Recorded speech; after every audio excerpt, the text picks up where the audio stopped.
Hemos visto, pues, los diferentes estados del ser humano, el estado de existencia, que es parecido al que estamos viviendo cuando estamos por la noche durmiendo, existimos, porque no tenemos conciencia, luego nos despertamos, pasamos al estado de conciencia de la existencia, sin pensamiento. Y a los pocos instantes pasamos ya al estado del pensamiento en el que aparece la mente y empezamos a tener pensamientos. Esos pensamientos empiezan a ser cada vez más grandes y finalmente se convierten en un monstruo en el que desaparece la conciencia, desaparecemos nosotros, todo desaparece, solo es los pensamientos. Nos hemos marchado con los pensamientos. Solo vivimos en los pensamientos. Y nosotros hemos desaparecido. Hemos perdido nuestra conciencia, nuestro estado de existencia. Solo aparecen los pensamientos.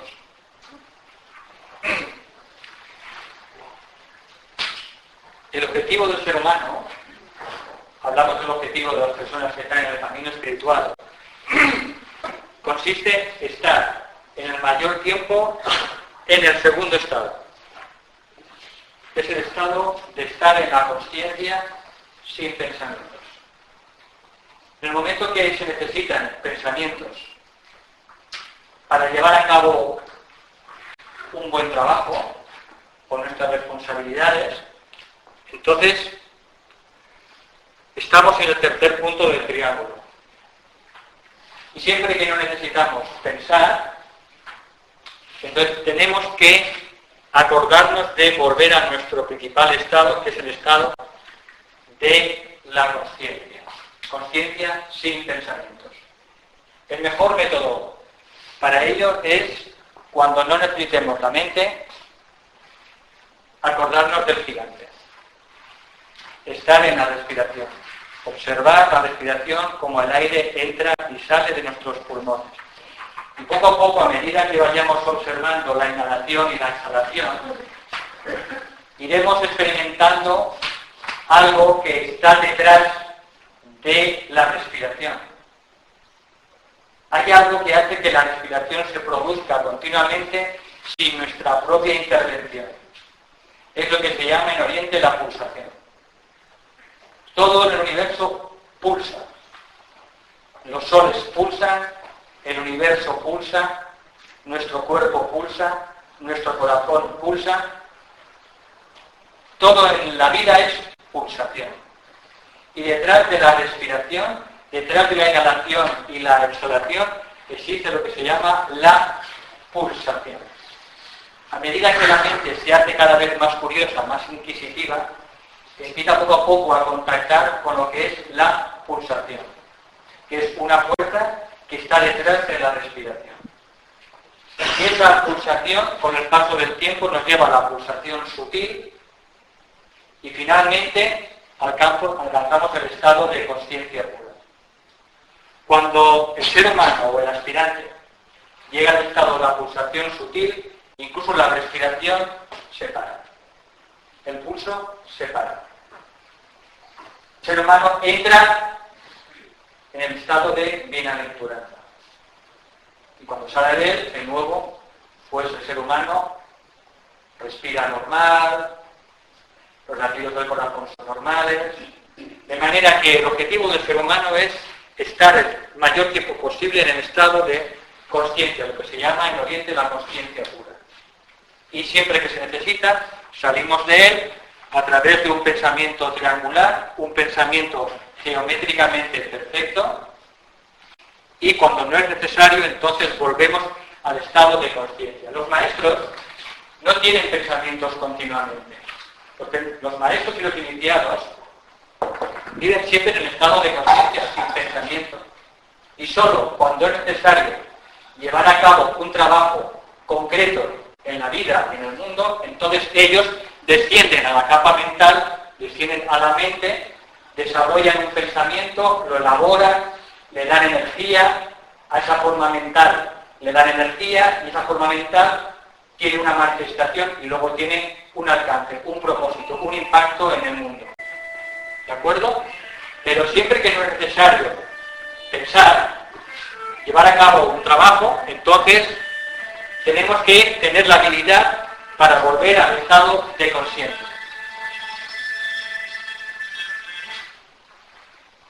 Y la mejor manera es a través de la observación, de la inspiración y la aspiración.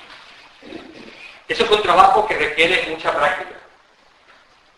Y a medida que uno va practicando, pues poco a poco uno cada vez se queda más tiempo, cada vez con más facilidad en su propia casa, en su propio hogar, que es el corazón. ¿Eso es el Agni Yoga? ¿Eh? Agni Yoga. Esto tiene que ver con el Agni Yoga o yoga de síntesis, sí. O también yoga del corazón. De manera que siempre que estamos en la capa mental, estamos en el tercer paso, que siempre es mejor que estar en el cuarto y en el quinto paso, evidentemente. Porque normalmente la humanidad está en el quinto paso. Está absorbido por la capa mental, los pensamientos son tan innumerables, tal cantidad de pensamientos que hemos perdido nuestra propia identidad. Nosotros hemos desaparecido. Solo ocupa nuestra identidad el pensamiento. Entonces, de ese estado tenemos que ir a un estado algo mejor y finalmente ir al estado del pensamiento. Atención continuada el copiloto, una persona que tanto necesita tener mucha alguna palabra porque puede ser que a esa persona que su trabajo le obliga a tener eso. Bueno, lo que les diría es de lo que iba a hablar ahora, a continuación. Y es que otra instrucción sagrada que se ha dado en todas las tradiciones es que hagamos lo que hagamos en la vida y sobre todo en la meditación, que estemos en el aquí y ahora. Estemos absolutamente presentes en el aquí y ahora, en cada cosa que hagamos. Esto se ha puesto ahora de moda, gracias a un libro de Ed Capsoide, El poder de la hora, pero esto ya lo dijo Krishna hace 5.000 años. No hay nada nuevo bajo el sol.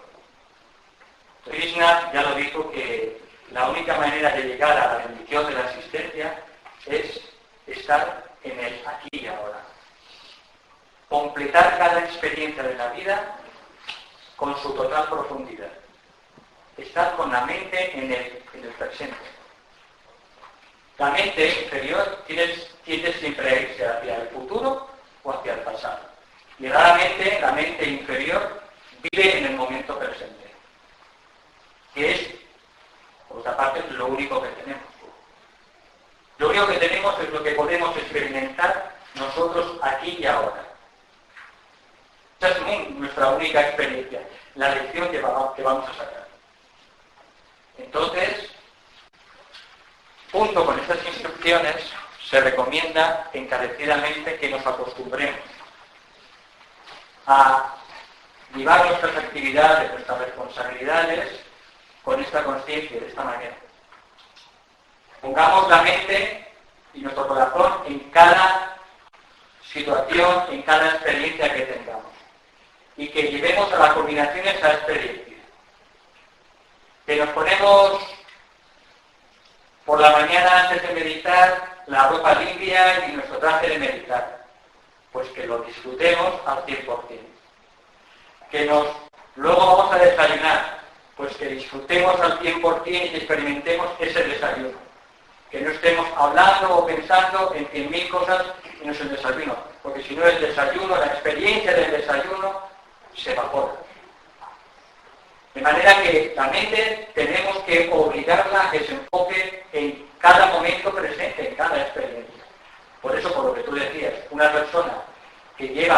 responsabilidad, que lleva un avión o que lleva un taxi o que hace cualquier cosa, tiene que acostumbrarse a que la mente viva en el aquí y ahora el mayor tiempo posible. Porque entonces, si la vamos acostumbrando a que la mente viva cada situación en el momento presente, en el aquí y ahora, cuando vamos a meditación,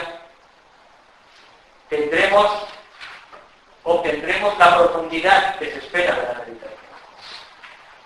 Si no, nos pondremos a meditar y si durante todo el día no vivimos el aquí y ahora, no vamos a pretender que en la meditación obtengamos experiencias profundas a nivel espiritual, porque la mente estará en Honolulu, a mí me llevará a la meditación a Barcelona, estaré con mi mujer o con mi hija, con mis amigos, no estará en lo que tiene que hacer, donde tiene que estar. Esto requiere recordarlo continuamente, porque la mente tiende al pasado o a la fantasía del futuro. Dentro de lo que se conoce como la estructura básica del cerebro, y esto conviene saberlo,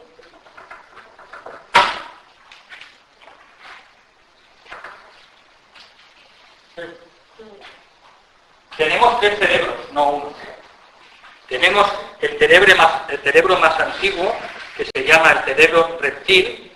Luego tenemos el cerebro mamífero, o estructuras límbicas, y luego tenemos el cerebro humano, también llamado neocórtex, que es la última capa que se ha formado del cerebro. ¿De acuerdo? El cerebro reptil se encarga de los instintos de supervivencia, miedo, estrés, huida, cuando nosotros caminábamos con los dinosaurios. Luego el cerebro mamífero nos relaciona con los mamíferos. Entonces son los instintos de protección, de grupo, de paternidad, de maternidad, ¿de acuerdo?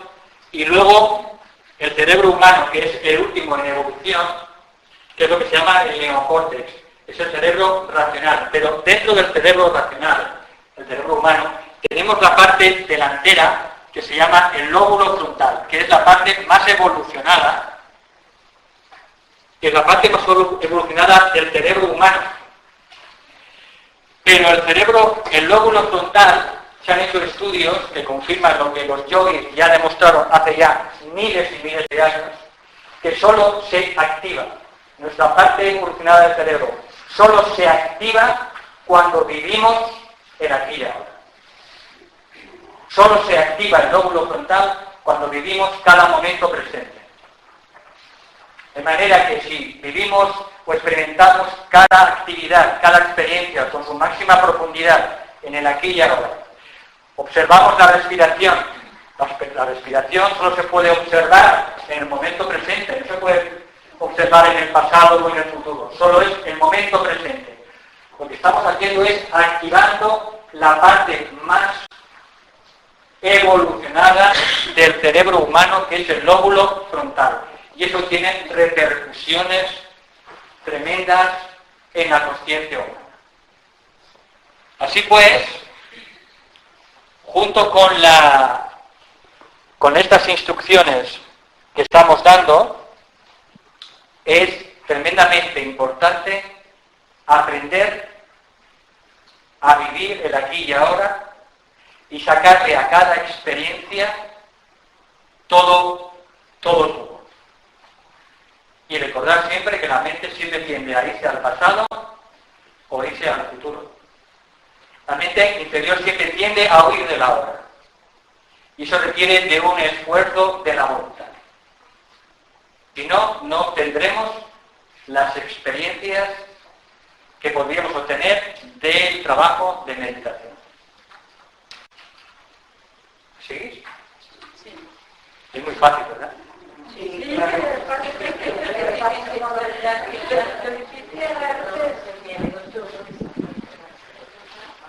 Bien.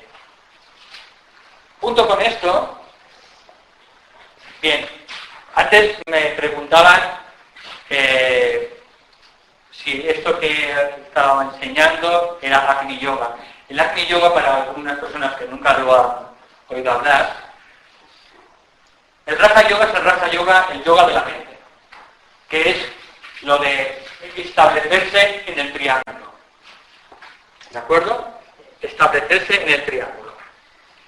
Que siempre esta es la posición más óptima, porque de tener pensamientos deformados, de tener miles y millones de pensamientos y formas mentales,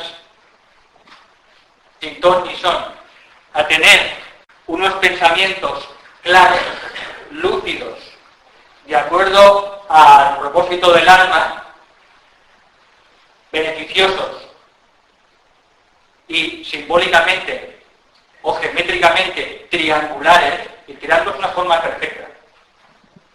Es mejor tener pensamientos triangulares que en forma de cuadrado. Pero todavía hay un paso más, que es permanecer en la consciencia.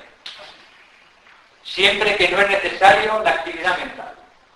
Y siempre que es necesaria la actividad mental, volver de nuevo al aspecto triangular de la mente. Y volver aquí siempre que no es necesario pensar. Y durante el día hay muchísimos momentos que no es necesario pensar. Estamos aquí, aquí o aquí, en los pasos 4, 5 y 6. Por eso esto tenemos que recordarlos continuamente y acordarnos de nuestra mejor amiga del reino animal, que es la tortuga. Por eso en el Bhagavad Gita se vio la tortuga como un símbolo sagrado para meditar. Dice Krishna, tenéis que ser como la tortuga y recogeros siempre en vuestro interior, siempre que no sea necesario actuar en el exterior. Vivir siempre en el interior. ¿Por qué? Porque el mundo exterior es un mundo, digamos, de dispersión, un mundo de materialización, un mundo en el que la conciencia se pierde. Por eso nos dio Krishna el símbolo de la tortuga. Y eso está recogido también, de todas las maneras posibles, en todas las tradiciones sagradas. Recógete en tu interior siempre que no sea necesario estar en el mundo exterior. Porque si no, el gigante te comerá. Y nos come muchas veces el gigante. Podría preguntarte, para recogerte en tu interior, ¿puedo facilitar y visualizar esa figura geométrica que consultas? O... Sí, si visualizamos una figura geométrica, eso hace que de tener pensamientos cuadrados o pensamientos octogonales, ¿no?, vayamos al tercer estadio, que es el ideal, que es el estado triangular.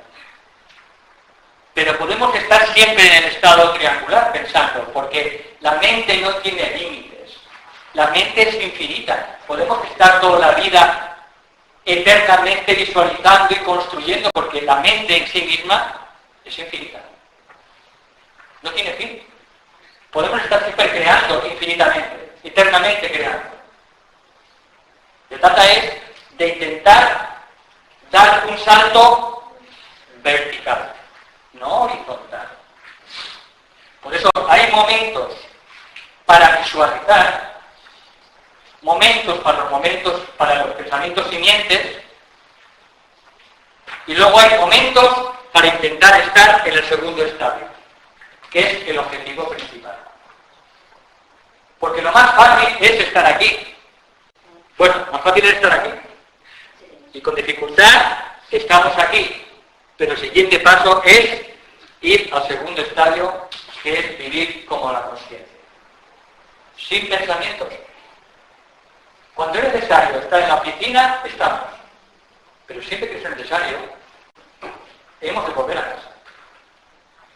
Y esto es muy sencillo de entender. En la oficina no hay paz.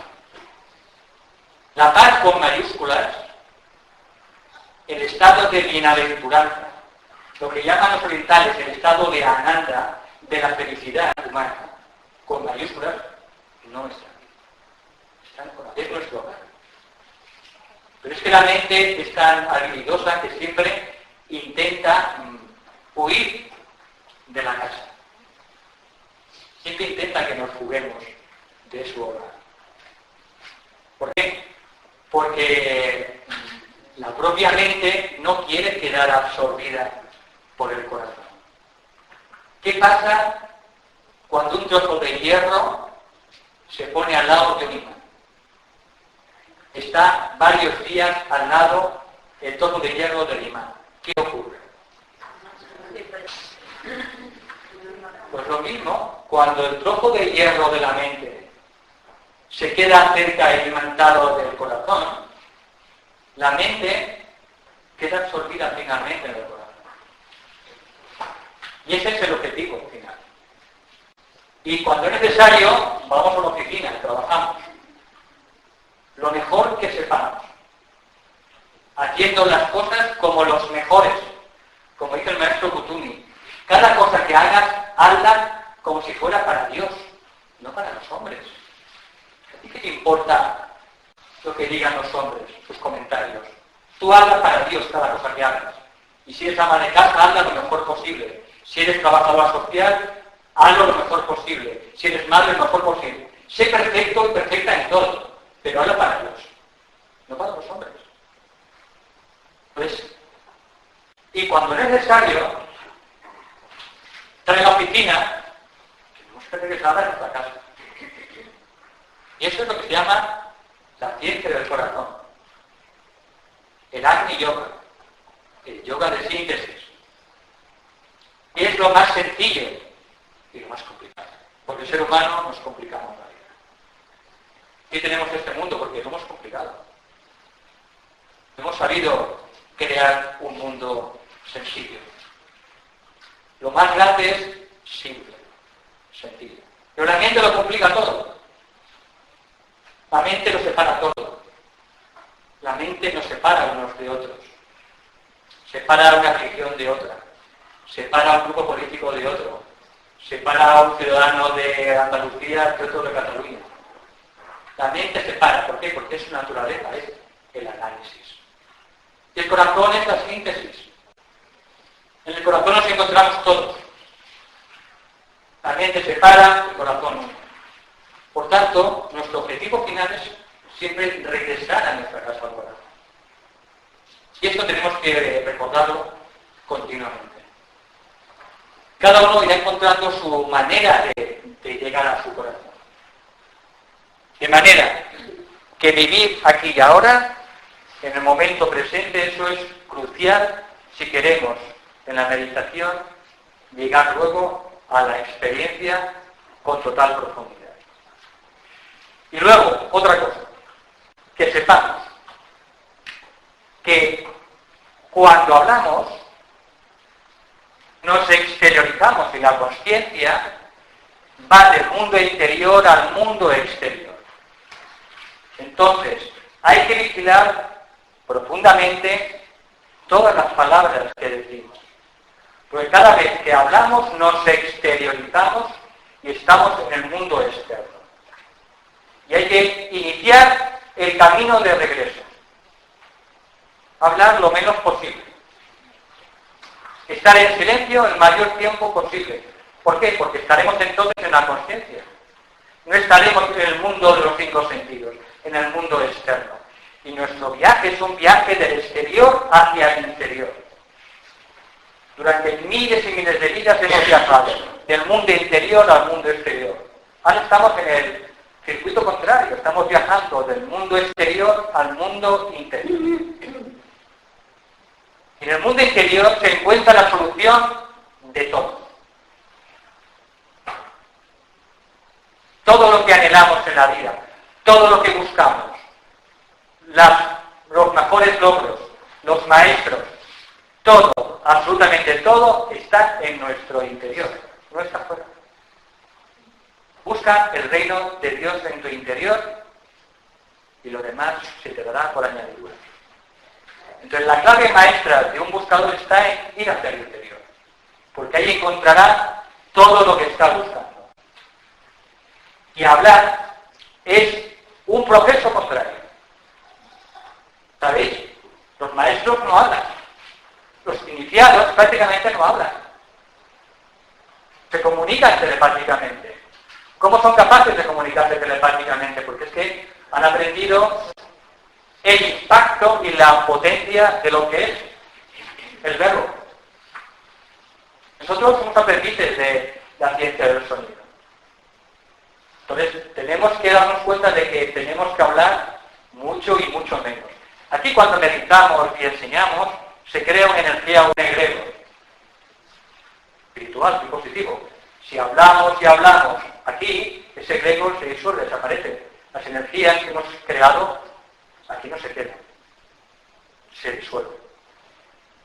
Tenemos que saber todas estas cosas. Por eso, en un lugar donde se medita o se dan enseñanzas espirituales, tenemos que tener silencio. Si queremos hablar, nos vamos al campo. Porque si no, las energías que aquí hemos creado e instalado y que los devas están construyendo, se disgregan. ¿Por qué? Por el habla. Por tanto, el habla es una de las herramientas más importantes, no solo para viajar hacia el interior, no solo para conservar la energía a todos los niveles, sino una de las herramientas más importantes para perfeccionarse. Se dice que el que ha llegado a ser un maestro del habla ha ganado el 80% del sendero espiritual. 80%. Y así lo dice textualmente un maestro. Tanto, si estamos en el camino de regreso del mundo exterior al mundo interior, tenemos que ser muy conscientes de lo que hablamos, de lo que emitimos. Y si no es necesario, tenemos que estar en silencio. El habla es un don, un milagro, que se le ha dado al ser humano, igual que el ordenador de la mente, y no sabemos cómo utilizarlo. Hemos perdido el proceso. Un iniciado, un maestro, conoce los secretos del sonido. Y puede obrar milagros, magia para los seres humanos. El sonido contiene los secretos más importantes de todos los temas en el camino espiritual. Desde la sanación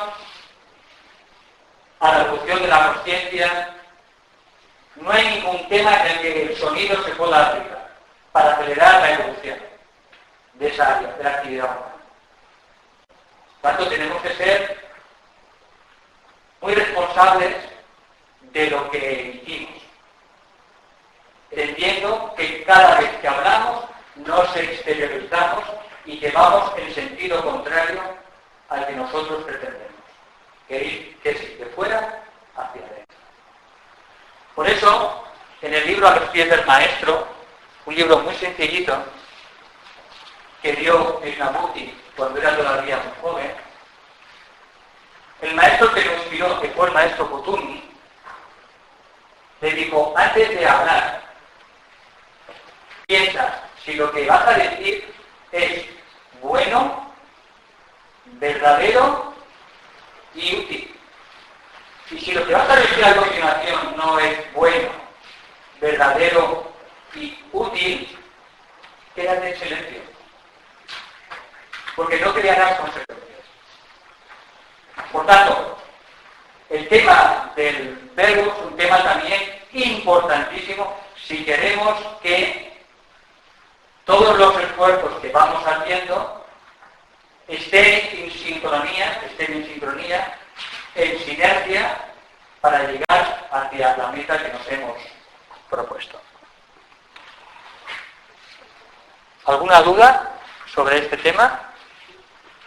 Sí, el ejemplo de pensamiento del triángulo podría dar un ejemplo de pensamiento del cuadrado. Pensamiento del cuadrado. El triángulo, Cuadrado, la mayoría que los tenemos son cuadrados. sí, pero podría explicar un poco el pensamiento del triángulo. Un triángulo, un pensamiento triangular es un pensamiento que está de acuerdo con la energía del alma. La energía del alma básicamente es voluntad espiritual, amor y sabiduría e inteligencia activa. Y el alma siempre busca el mayor bien para el mayor número. De manera que cualquier pensamiento que tiene relación con la ayuda y con la mejora de la humanidad, en el sentido de aportar mayor voluntad, mayor luz, entendimiento y claridad, y mejor manera de hacer las cosas, de acuerdo a la energía del alma, que es armonía y equilibrio y paz, ese pensamiento es triangular. Los pensamientos que decía Sara sobre los pensamientos siguientes son triangulares. ¿Por qué? Porque hacen referencia al alma, a su propósito, a su trabajo.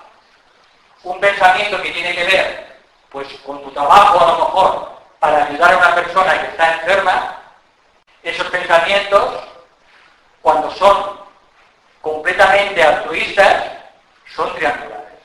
Si se mezcla alguna intención personal, algún móvil personal, ya no son triangulares. Si estoy pensando en lo que voy a cobrar, en vez de focalizarme al 100% en ayudar a esa persona en cuerpo y alma, eso es triangular. Si doy un billete en el metro, porque soy vendedor de billetes en el metro o en el autobús, y a cada persona que viene le doy un billete con una sonrisa y le deseo lo mejor para su alma, esos pensamientos son triangulares. Si cuando doy un billete en el metro o en el autobús estoy pensando en lo que voy a cobrar al final del mes, en lo que me van a recortar de la nómina, eso no es triangular. Yo creo que todo el mundo tenemos discernimiento para saber distinguir entre pensamientos cuadrangulares y pensamientos triangulares. Los triangulares son los que están en armonía con el alma, con nuestra alma, con lo mejor de nosotros mismos. Y todo lo demás es cuadrangular o pentacular, o ni siquiera llega a eso que las formas son distorsionadas, ¿no? Son sin forma. Por eso es importante lo que decía Sara. Por eso el trabajo que ha hecho la sociedad teosófica, la sociedad antroposófica, la masonería, la escuela arcana, ha sido un trabajo, y es un trabajo espectacular para que el ser humano se quede en el pensamiento triangular. Pero quien sienta que tiene que ir más allá de eso, porque ya lo está trabajando, entonces tiene que dar el siguiente paso, que es ir a la conciencia. Segundo estadio. Solo pensar cuando sea necesario y quedarnos en nuestra casa, en el corazón, el mayor tiempo posible. Porque la experiencia trascendental no está aquí. La casa está aquí, no está aquí. Aquí está nuestra oficina y aquí está nuestro verdadero hogar. Ese es el segundo paso. De manera que entre el segundo paso y el tercer paso, ese tiene que ser nuestro trabajo. Cuando es necesario hacer algo en el mundo, en nuestro trabajo, en la profesión, en el grupo, estar en el tercer estadio, triangular.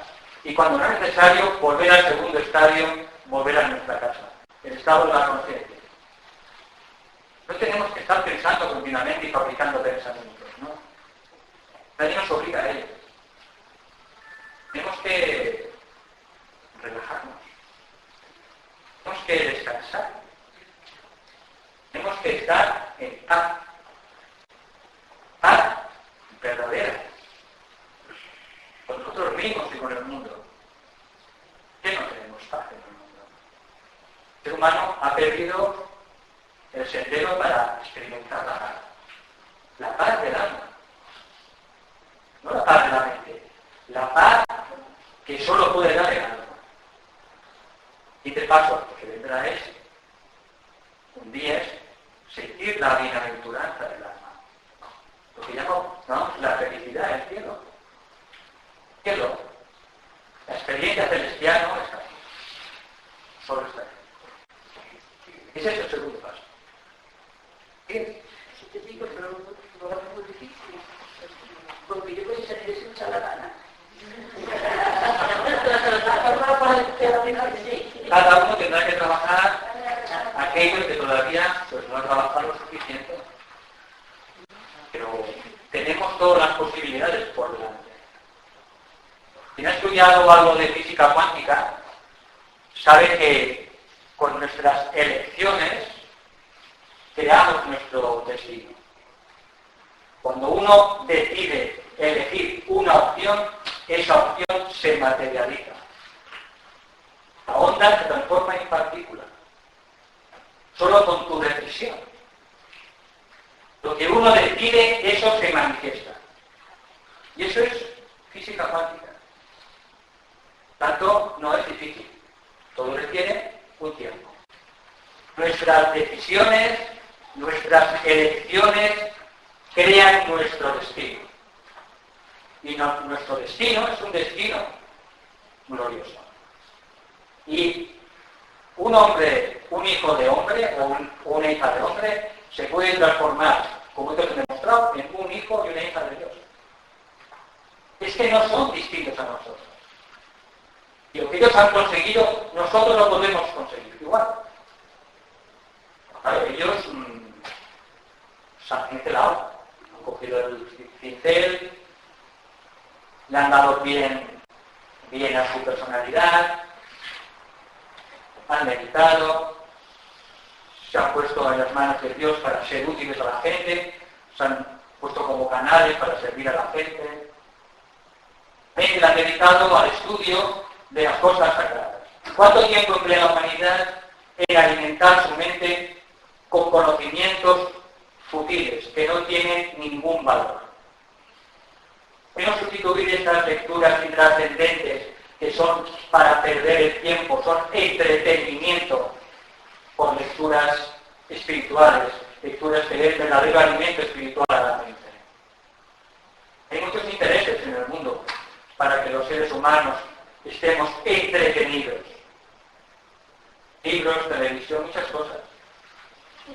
Porque no quieren que el ser humano se perfeccione y que vaya evolucionando pronto. ¿Y quién tiene ese interés? Bueno, no nos atañen. Solo que están ahí. Y nosotros tenemos que discriminar. Por tanto, no podemos echar la culpa a nadie. Que uno se autoestudie.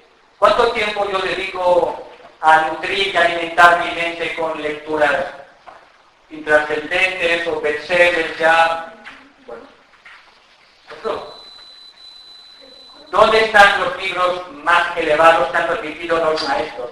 ¿Por qué no me dedico esos 15 minutos, 30 minutos a estudiar cada día esos libros sagrados que van a nutrir mi mente con las mejores frecuencias espirituales y van a hacer que mi mente sea cada vez más abstracta, más espiritual? Los libros de Alice Bailey, los libros de Blavatsky, muchos otros libros. Igual que el cuerpo físico se alimenta y se transforma de acuerdo a lo que comemos, la mente igual. La mente se transforma de acuerdo a la calidad de las cosas que leemos y que pensamos. Estudiémonos. Tercer punto de la cruz. Autoestudio. Preguntémonos, ¿podemos mejorar algunas cosas en nuestra vida? Si podemos mejorarlas, hagámoslo. Nadie nos lo impide, es nuestra elección. ¿Estamos contentos tal como estamos? Perfecto. Nadie nos va a recriminar nada. ¿Es que un maestro nos va a recriminar porque no estudiemos o no meditemos? Todo está bien. Cada uno tiene su propio ritmo. Ellos permanecen, esperen. Pero no pretendamos que ellos bajen de su mundo al nuestro mundo. Nosotros tenemos que subir a su mundo. Pero para ellos todo está bien.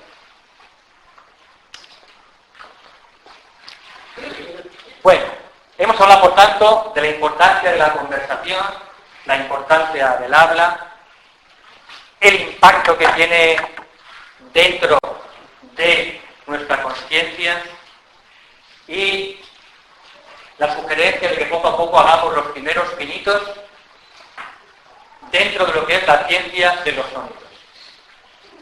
Más adelante es posible que hagamos un seminario dedicado a la ciencia del sonido.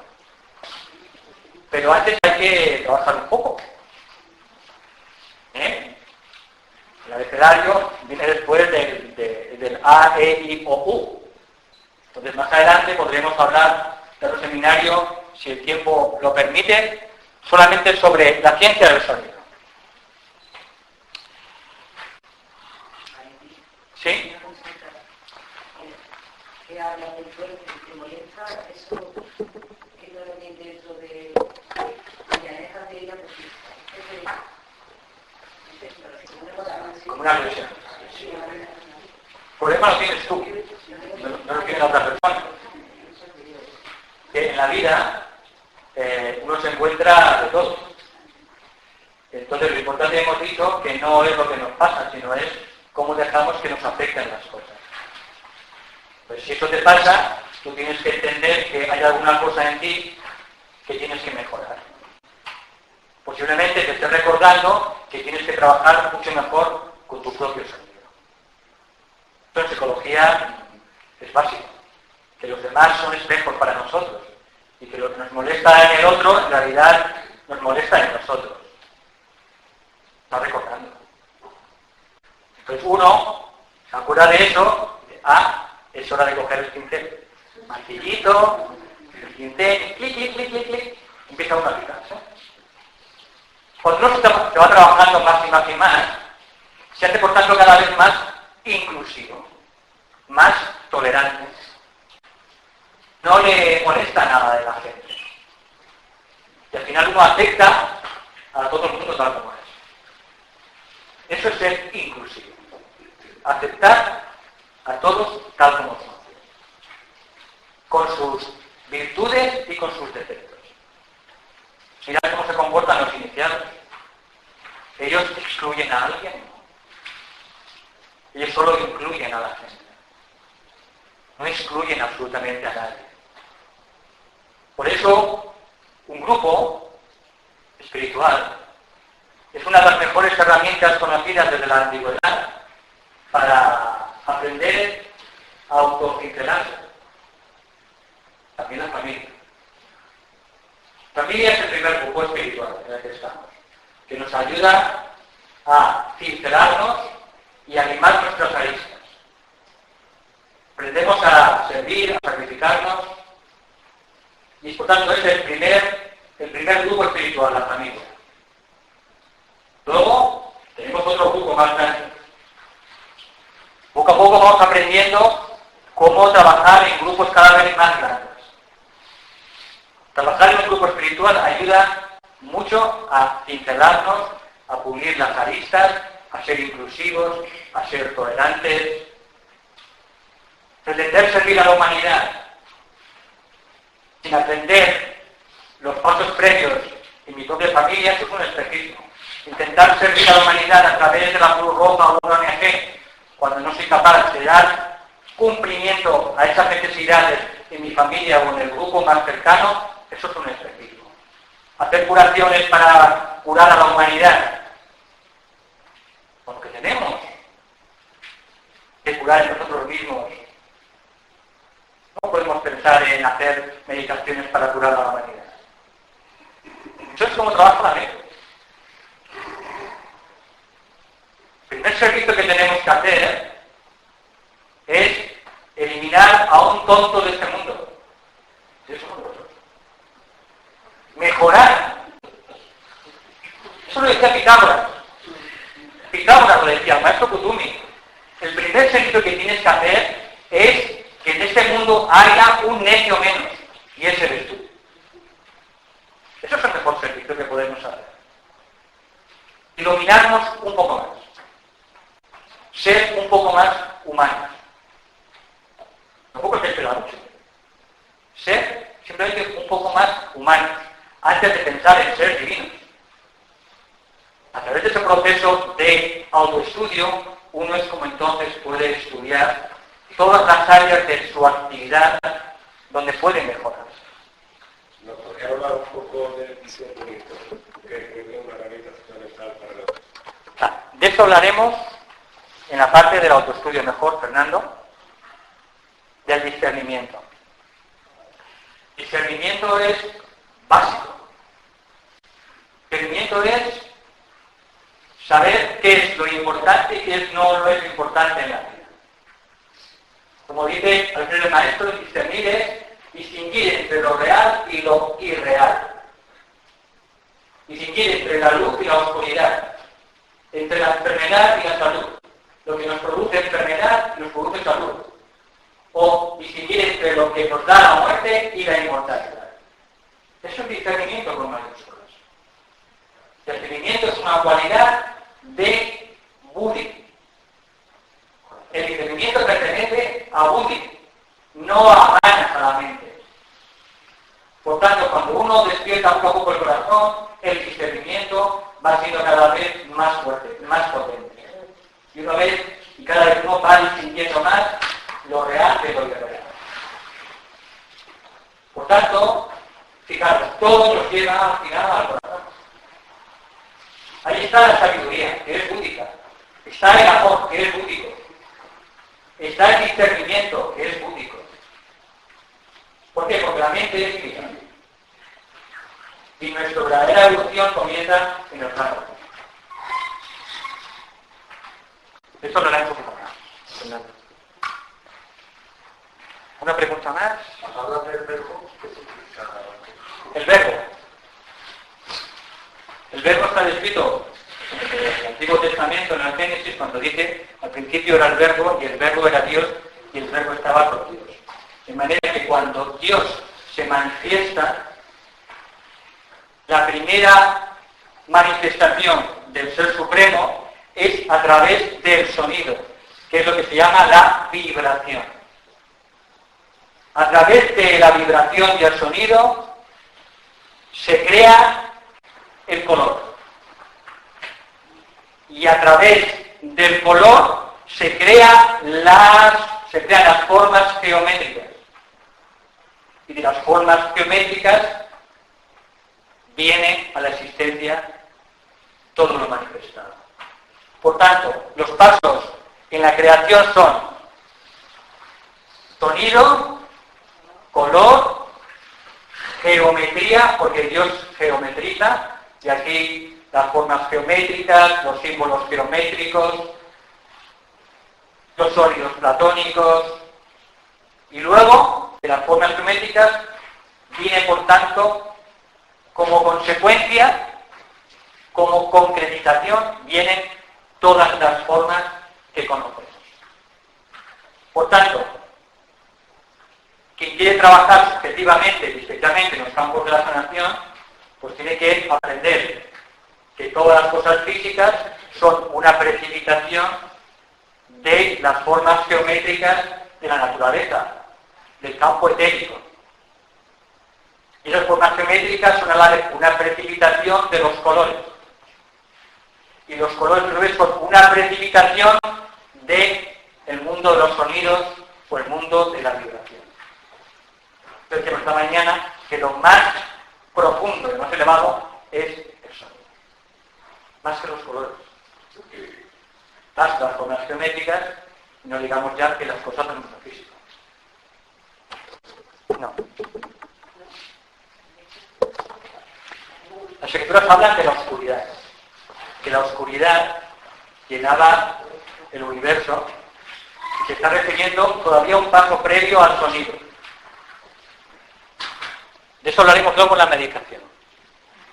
La raíz de todo es lo que se llama en todas las escrituras lo absoluto, la oscuridad absoluta, lo que llaman para Brahma, que es aquello que está más allá de Brahma, más allá de Dios. De eso venimos todos, de lo absoluto, que está más allá de la creación. Y eso, en el Antiguo Testamento se llama la oscuridad absoluta. Y de para Brahman, lo absoluto, entonces, viene el Creador, Ser Supremo. Ser Supremo, entonces, a partir de aquí, a través del sonido, empieza el movimiento fantástico de la creación, luego los colores, finalmente las formas geométricas y finalmente el mundo físico que conocemos. Es tan importante oírlo como pronunciarlo. Claro. es más importante oír el sonido que pronunciarlo. El sonido tiene siempre dos funciones, como una moneda. ¿Verdad que no puedes separar tú la cara A de la cara B? Pues lo mismo con el sonido. El sonido tiene dos aspectos. Uno de impresión, lo que llama el tibetano la ciencia de la impresión, que en astrología es Júpiter, y otro, la ciencia de la expresión, que es Mercurio. Por tanto, es más importante escuchar un sonido que pronunciarlo. Por eso cuando uno pronuncia sonidos sagrados, simultáneamente tiene que escucharlos. Si no, eso no da resultados. Hay que escuchar simultáneamente los sonidos que pronunciamos. Y es más importante escucharlos. Persona además de sordomuda que no puede escuchar, no puede emitir sonido. Bueno, esa persona tiene una limitación kármica y puede pronunciar los sonidos mentalmente. Cuando hay imposibilidad de pronunciar los sonidos audiblemente, se pueden pronunciar mentalmente. Pero si no te acuerdas, no, porque por lo demás no te acuerdas de lo que María. Entonces, ¿cómo puedes pronunciar unos sonidos que no ha habido nunca? Y no te acuerdas. Está sordo, con su cara. No puedes... Pero cuando no se puede audiblemente, los sonidos se pueden pronunciar mentalmente. Y también tienen un impacto importante. No tanto, pero también tiene un impacto importante. Si yo hago una meditación y mi compañero o compañera resulta que no la puedo hacer, mi meditación de meditación porque no tengo, mi piso es pequeño y tengo a la persona al lado, pues no voy a hacer la meditación en voz alta para despertarlo, lo tendré que hacer mentalmente. Eso también tiene un impacto positivo, evidentemente. Por tanto, los sonidos sagrados, cuando no se pueden pronunciar audiblemente, se pueden pronunciar mentalmente. La diferencia está que cuando los sonidos sagrados se pronuncian audiblemente, tocan las tres capas enteras del ser humano. Tocan la mente, tocan las emociones y tocan el cuerpo etérico, cuerpo físico. Lo mental, únicamente con el tiempo, lógicamente irá descendiendo y llegará finalmente a la capa física. Pero si es audiblemente, estamos tocando los tres niveles: mental, emocional y físico-etérico. Por eso es mejor pronunciar los sonidos sagrados audiblemente, siempre que no causemos un drama familiar. ¿Vale? Entre las diferentes opciones, pues lo más, por ejemplo, cuando decimos que si una persona vive en medio de bueno, puede ser sus familias o otra gente que está ahí alrededor, que le hace mucho ruido o que, bueno, la persona aprende a tolerarles, pero entonces lo más recomendable es la retirada individual sin necesidad de personas que sean así, o igual aceptándolas, estando con esas personas. Uno puede también poder hacer su trabajo de allí en medio de esa poquito, o mejor es vivir solo y estar mezclando con el mundo constantemente. ¿Cuál recomiendas o cómo podría? Vivir solo no es recomendable para ningún aspirante espiritual. La situación ideal de un aspirante es casarse y tener hijos.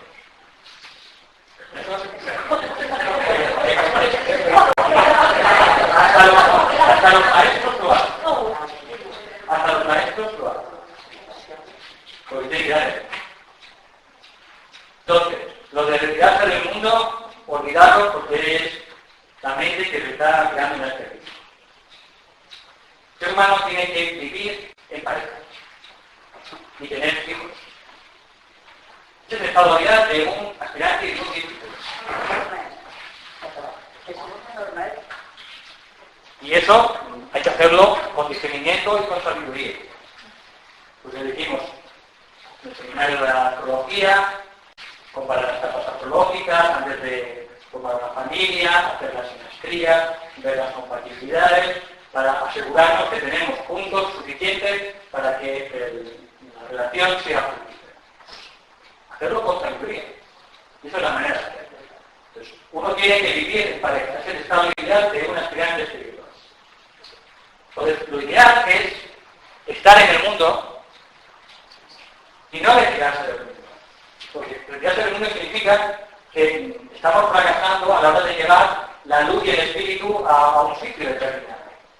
Entonces, el objetivo de un discípulo, de un aspirante, es llevar la luz y la sabiduría a todas las partes posibles.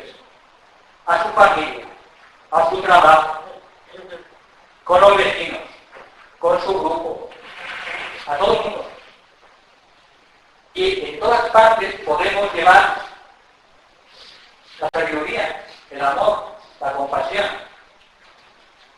No quiere decir poner cara de bobo o cara de tonto, no. Uno tiene que ser normal, como decía nuestro CBB, normal temperamento. Sé normal, todo lo que hagas sé normal. Y si ya eres normal, sé todavía más normal.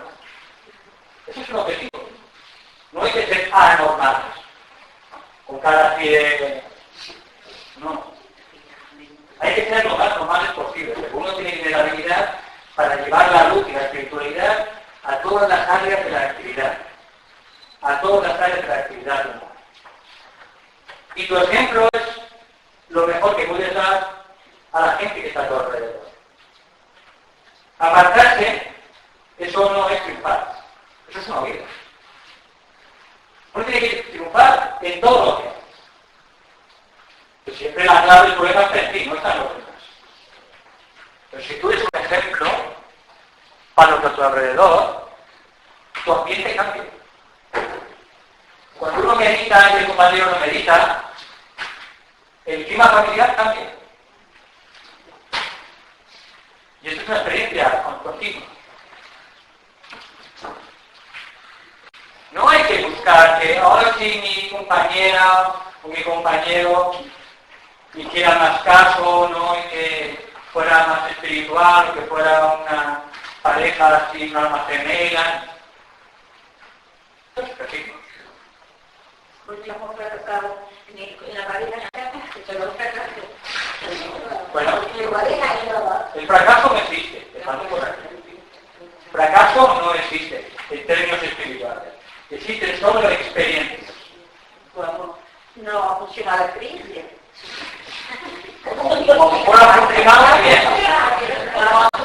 Como fuera funcionado bien, porque he conocido a muchas personas que después de una separación han dado un paso decisivo en su camino espiritual. Y no es una persona.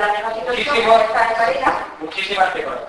Yo te quería antes decir eso, que el grupo... No existe el fracaso, por dentro. El grupo que van a casar, hay una gran mayoría de mujeres separadas, divorciadas o viudas. Es más, que una vez llegó a preguntar muy agobiada que había que separarse del marido. Pero que muchas veces esa experiencia o fracaso, como le queramos llamar entre comillas, te lleva a la espiritualidad. Pero el fracaso no existe. Pero no sabe de choca que la palabra, una situación en pareja. La palabra fracaso, la palabra fracaso yo la tengo tachada hace muchos años de mi diccionario. Lo de no puedo también lo tengo tachado de mi diccionario personal. Yo he dado algunas palabras que ya no están en mi diccionario. No puedo, fracaso.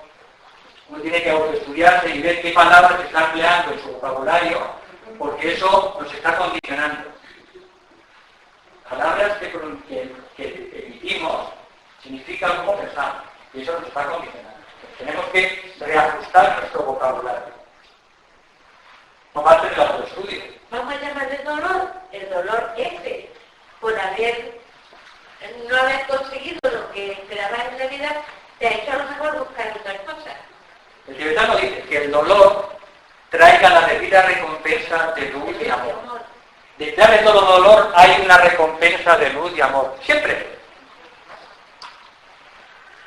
Por tanto, no hay fracaso. Y ese dolor trae una experiencia y una madurez para el alma. Si somos capaces de eliminar determinadas emociones, de digerir muchas cosas, entonces nos quedaremos solo con la experiencia que hemos alcanzado de madurez. Eso exige un trabajo de gestión emocional y de competencia emocional importante. Cuando somos capaces de trabajar emocionalmente eso, entonces nos quedaremos solo con la experiencia. Y he visto eso en muchísimas personas que después de una separación han dado un salto cualitativo en su camino espiritual. Muchísimo. Porque en su matrimonio había serias dificultades para el avance espiritual. Pero no hay que dejar al marido o dejar a la mujer. Cosas por sí solas se solucionan. De una manera o de otra. O se rompen, o por un milagro cambian. Y también lo he visto. De un día para otro, la situación cambiar milagrosamente. Con la ayuda de los amigos. Por eso no existe el orgasmo. No existe la experiencia, la madurez. Solamente eso te ha dado mucha soledad.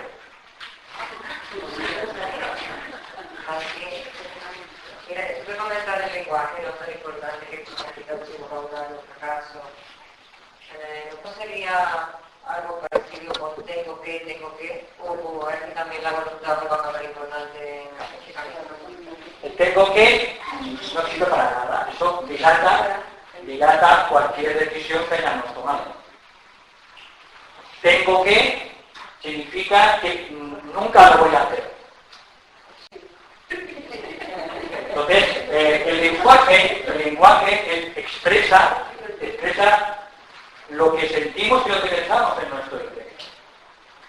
Uno tiene que autoestudiarse fríamente, autoanalizarse fríamente, sin culpabilizarse. Ojo, si uno se siente culpable, entonces que se tome por el demás, porque ahí se está creando un problema. Uno tiene que estudiarse, autoanalizarse y ver cómo es, cómo piensa, cómo habla, cómo siente, cómo actúa, llevar un diario, apuntar todas esas cosas, porque si no nos olvidamos, o la mente hace que nos olvidemos, y de ahí irnos trabajando. Pero tiene que ser frío a la hora de autoanalizarse, pero sin jamás culpabilizarse. La culpabilidad no es recomendable y es una cosa. Cuando comentaba lo de subir la montaña, ¿no? Por un camino más largo o por otro, yo ahí lo veía claro, no cuando lo explicaste, pero ahora con habitual, no que se aprenda a través, todo el mundo llegó a amigos, sí, que se aprenda a través de la expresividad, de experiencia. Pero ahora comenta que detrás del dolor, que ya me confundí, que no sé si el camino rápido de la espiritualidad, no significa que no deberían salir de enfermedades, No, de hecho, hay personas que dan este paso del camino espiritual y caramba, ahora tengo más problemas que antes. Eso es muy habitual. Uno da el paso para entrar en el camino espiritual no significa que uno tenga una vida más cómoda, ni que tenga menos dificultades, ni que no tenga problemas de salud, ni problemas de trabajo, ni problemas de pareja. No. Dar ese paso no significa no tener dificultades en la vida. Lo que ocurre es que si uno se somete al proceso del buscador espiritual, uno desarrollará habilidades para enfrentar mejor todas las dificultades de la vida. Te afectarán menos las cosas, porque ya hemos dicho, repetido, no es lo que te pasa lo importante, es cómo vives lo que te pasa. Uno vivirá mejor cada situación, cada crisis. Pero te seguirá pasando de todo, problemas, dificultades, crisis, pero cada vez estarás mejor preparado. Serás más estable, tendrás más paz en tu corazón, con lo cual podrás enfrentar mejor cualquier dificultad. Cuando uno ya no echa la culpa a los demás, deja de ser una víctima, entonces lo que hace es trabajarse uno. Y cuando se trabaja, se transforma. Y cuando se transforma, vive la vida de una manera radicalmente distinta. Pero la clave está en uno. En cómo interpretamos las cosas. En cómo interpretamos la vida. Y eso es maestría. Maestría, habilidad en acción. Y eso no se puede enseñar. Solo sois vosotros. Cada uno es su maestro. Cuando uno se convierte en su maestro, que es nuestra propia alma la que nos va ayudando, poquito a poco vamos creciendo y desplegando cualidades. Y si uno además siente internamente que puede seguir el sendero del aspirante y somete su vida a la meditación, al autoestudio, al servicio y a pulir su carácter, entonces entra todavía en una vuelta más alta de la espiral. Todo depende de lo que uno sienta, del llamado que uno reciba en su interior. Gente que está muy a gusto con su vida. Está a gusto con su vida, tiene que hacer alguna cosa para cambiar. Y digo yo que hay gente que está muy a gusto con su vida, porque tú has dicho que no se sigue nada. Sí. No sé qué faltaba, vamos a decir, tú te das a gusto, pero no te das. Lo importante es preguntarte dónde estás tú. Nos tenemos que olvidar de los demás. Tenemos que olvidar de los demás. Tenemos que bastante con nuestra vida.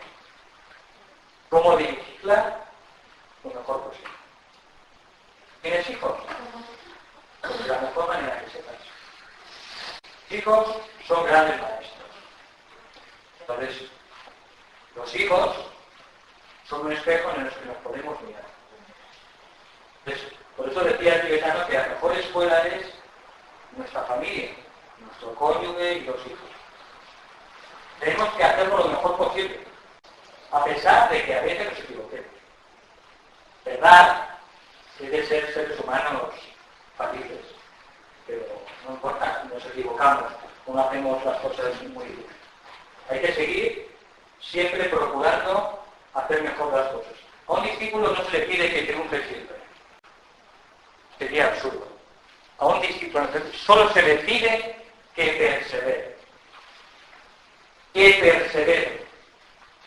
Y que si se cae 1000 veces, se levante 1000 veces y siga adelante. Solo se le pide que persevere. Porque vamos, si fracasamos no importa. Tenemos que seguir adelante. Por tanto, los hijos y el cónyuge son la primera y mejor escuela. Es donde entonces descubriremos nuestro verdadero nivel. Nuestro nivel verdadero de evolución lo descubriremos con los hijos y con el cónyuge. Un grupo, un ONG es muy fácil ser espiritual. Es facilísimo.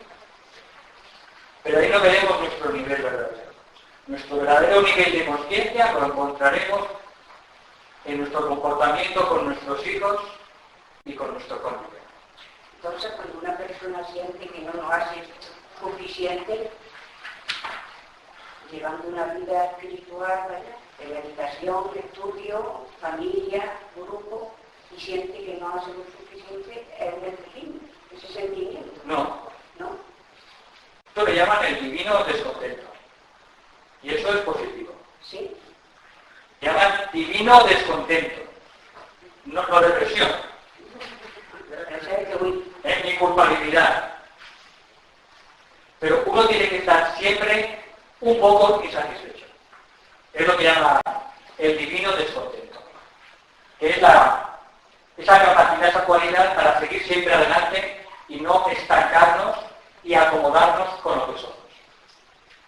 Tanto, eso es positivo.